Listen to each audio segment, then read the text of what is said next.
দর্শক আমাদের সাথে সহকর্মী পিয়াল আছেন। পিয়াল, জানতে চাই যে হঠাৎ এরকম রংপুরের ছন্দপতন সবাইকে আসলে অবাক করেছে, তার সাথে তাদের দলের সাইফুদ্দিনের ফিক্সিং একটা ইস্যু নিয়ে সন্দেহ প্রকাশ করা, তাকে খেলানো, এই সবই কি আসলে দলটার উপর প্রভাব ফেলেছে?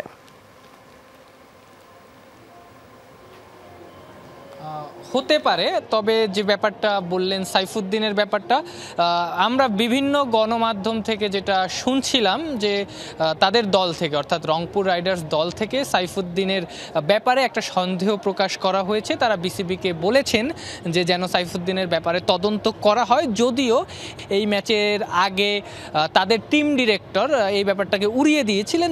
তিনি যেটা বলেছিলেন অফিসিয়ালি যে এমন কোনো সন্দেহ প্রকাশ তারা করেনি।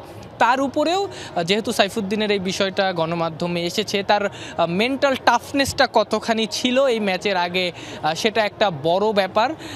এরকম মানসিক অবস্থা নিয়ে এরকম একটা বড় ম্যাচে খেলা যায় কিনা, কতখানি ভালো পারফর্ম করা যায়, সেটাও একটা প্রশ্ন হতে পারে।